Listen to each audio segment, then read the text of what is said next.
Assalamualaikum warahmatullahi wabarakatuh. Baik, kawan-kawan sekalian, kita akan lanjutkan ya materi hari ini. Jadi kita akan bahas mengenai CSS gitu ya, atau Cascading Style Sheets. Ya ini salah satu elemen penting yang digunakan untuk membuat tampilan ya pada struktur dari website yang akan kita buat gitu ya. Oke. Apa itu CSS ya? Yang merupakan aturan untuk mengatur beberapa komponen dalam sebuah web sehingga akan lebih terstruktur dan seragam gitu ya. Nah, CSS ini bukan merupakan bahasa pemrograman gitu ya. Jadi ya sudah Bapak jelaskan sebelumnya gitu ya. HTML, kemudian CSS itu bukan merupakan bahasa pemrograman gitu ya. Nah, CSS sendiri fungsinya ya untuk membuat tampilan si website itu lebih menarik gitu ya. Jadi bisa kita memberikan sebuah warna gitu ya. Kemudian kita bisa mengatur tata letaknya, ukurannya gitu ya. Nah, aturan yang digunakan untuk menampilkan elemen atau tag HTML gitu ya. Jadi nanti ada beberapa tag atau elemen itu yang disisipkan properti gitu ya. Kemudian ada nilainya, misalkan kita akan memberikan sebuah background warna, kemudian ukuran huruf gitu ya, yang kita sematkan ke dalam tag ataupun elemennya gitu ya. Nah, CSS itu sendiri dibuat terpisah dengan HTML ya. Ya umumnya dibuat terpisah gitu ya, secara eksternal, walaupun sebenarnya bisa gitu ya dibuat secara internal, atau nanti kita akan bahas mengenai ada istilahnya adalah embed CSS, kemudian ada inline CSS, yang terakhir adalah eksternal, secara eksternal gitu ya. Nah, satu CSS itu dapat digunakan untuk banyak halaman HTML. Nah, tujuannya kenapa harus dipisah secara eksternal, karena satu CSS, satu file CSS itu bisa digunakan untuk banyak halaman HTML ya. Nah, kemudian satu halaman HTML dapat terlihat berbeda jika menggunakan CSS yang berbeda gitu ya. Contohnya seperti apa? Nah, seperti ini ya. Jadi satu CSS dapat digunakan di banyak halaman HTML. Misalkan ada 3 halaman gitu ya. 3 halaman ya. Kemudian dalam file CSS-nya itu menggunakan font family-nya Arial gitu ya. Nanti hasilnya akan seperti ini. Jadi cukup dengan satu coding di dalam file CSS bisa merubah 3 file sekaligus gitu ya. Berbeda kalau misalkan kita menanam CSS-nya itu pada masing-masing halaman HTML gitu ya. Jadi secara inline. Jadi di halaman 1 kita coding CSS-nya, kemudian halaman 2 kita coding CSS-nya, halaman 3 kita coding CSS-nya, itu kan jadi memakan waktu gitu ya, tidak efektif. Nah, ini tujuannya kenapa dibuat secara terpisah, agar digunakan banyak halaman HTML. Jadi seperti itu. Nah, ini satu halaman HTML dapat terlihat berbeda jika menggunakan CSS yang berbeda gitu ya. Oke. Nah, ini masih belum ada desain ya. Setelah dilakukan coding CSS akan terlihat seperti di bawah ini gitu ya. Nih. Kemudian CSS-nya dirubah gitu ya, dari awalnya tampilannya seperti ini di konten yang sama gitu ya. Di konten yang sama dengan file HTML yang sama, kemudian CSS yang berbeda bisa tampil berbeda juga gitu. Jadi satu halaman HTML dapat terlihat berbeda jika menggunakan CSS yang berbeda pula. Jadi seperti itu. Nah, ini anatominya gitu ya. Jadi ada istilahnya adalah selektor gitu ya. Selektor itu digunakan untuk memilih dan memanipulasi elemen spesifik pada HTML-nya. Kemudian elemen HTML dipilih berdasarkan tag, ID, kelas, dan juga pola gitu ya. Nah, jadi pada saat penggunaan CSS itu kita bisa menggunakan tag gitu ya. Tag nanti akan di tag tersebut bisa kita isikan value gitu ya, yang berfungsi sebagai selektor gitu ya. Nah, semakin kompleks struktur HTML, selektor juga semakin kompleks atau spesifik. Contohnya seperti apa? Seperti ini ya. Oke, misalkan ini adalah selektornya kita gunakan H1 gitu ya, H1 ataupun untuk heading 1 ya, untuk judul. Nah, ini H1 merupakan selektor gitu ya. Kemudian ada yang namanya properti gitu ya. Nah, properti itu banyak gitu ya. Nah, ini sampelnya adalah color gitu ya. Nah, kemudian ada value ya. Nah, ini warna ini adalah merupakan value. Nah, ini contohnya di dalam selektor, di dalam satu selektor bisa memiliki banyak properti gitu ya. Ini misalkan di H1 dia ada font family, kemudian dia ada text elegant, ada font size, kemudian ada color gitu ya. Oke. Kemudian ada jenis selektor ya, ada selektor elemen ya. Selektor elemen itu termasuknya ini ada H1, kemudian tag P, kemudian misalkan adalah div gitu ya. Nah, kemudian ada img ya, yang bagian dari elemen HTML gitu ya. Nih. Kemudian ada selektor khusus gitu ya.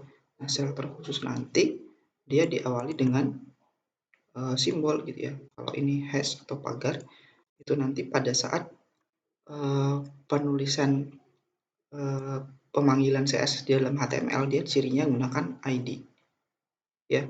Di dalam HTML-nya dicirikan menggunakan ID. Kemudian di dalam CSS-nya dia menggunakan pagar gitu ya. Nah, kalau kelas di HTML yang menggunakan kelas, di CSS-nya nanti ditandai dengan titik gitu ya. Nah, dengan titik nanti kita akan coba untuk contohkan gitu ya. Kemudian ada multiple selector.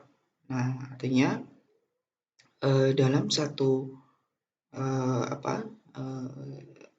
dalam satu baris itu ya kita bisa menggunakan lebih dari satu selektor ya untuk fungsi yang sama. Misalkan saya ingin membuat warna merah gitu ya, warna merah untuk judul H1, H2 dan juga paragraf gitu ya.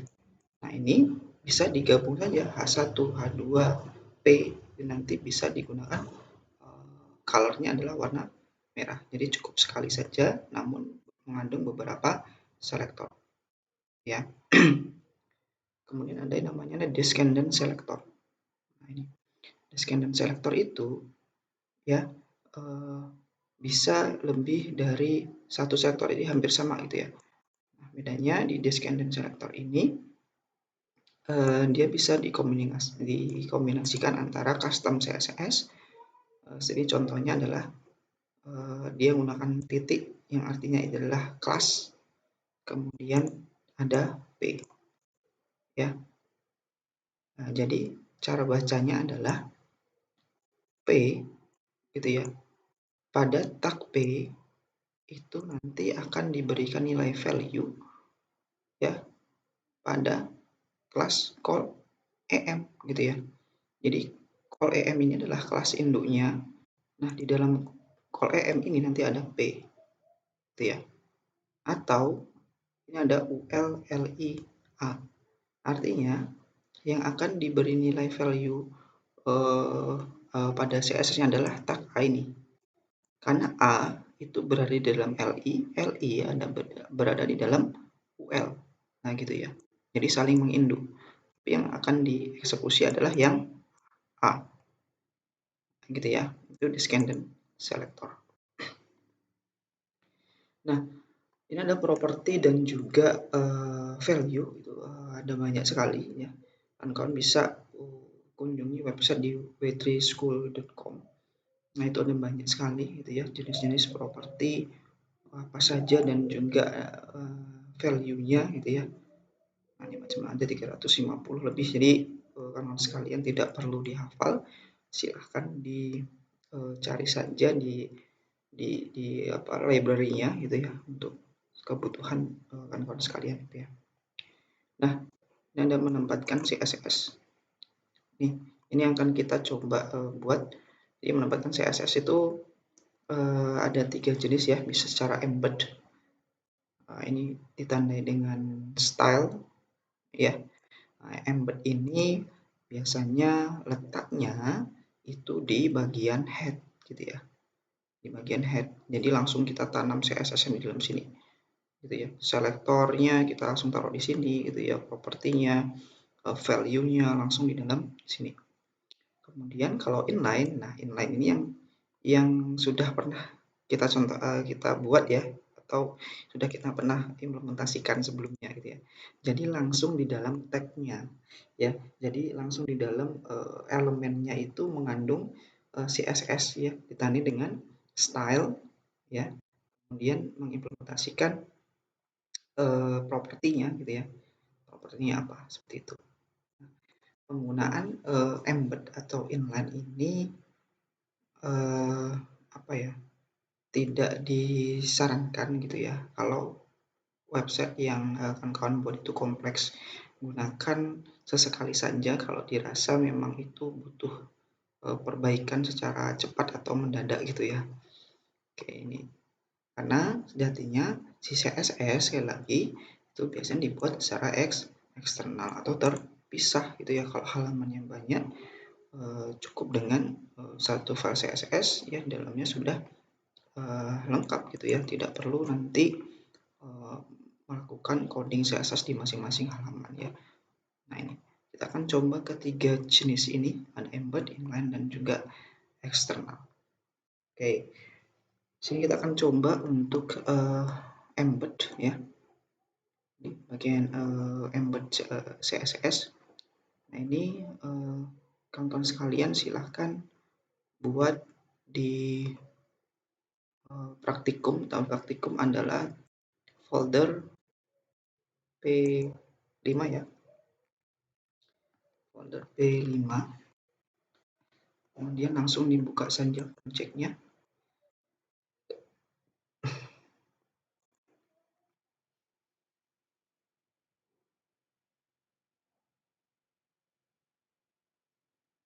Oke, silakan buat di sini di new file adalah embed, kecil semua ya, embed.html. Oke, sini kemudian saya coba untuk sedikit perkecil saja fontnya, mungkin 20 atau 22 ya. Oke, silakan dibuat struktur HTML-nya. Ini title-nya silakan diganti, kita akan terapkan embed CSS gitu ya. Oke, embed CSS. Nah, pertama kita coba buat dulu kontennya gitu ya. Kita coba buat dulu kontennya di dalam body ini, misalkan judulnya adalah di sini kita contohkan adalah Hello World. Kemudian ada tag P yang ada sampel teks ya, menggunakan lorem ipsum. Nah, ini. Oke, nanti isinya adalah di dalamnya ada font family, ada color dan juga line height ya, line height, color, dan juga font size. Oke, baik. Saja di sini adalah kita gunakan judulnya pakai H2 saja. Hello World. Hello World. Oke, Hello World. Kemudian bawahnya ada gunakan tag P.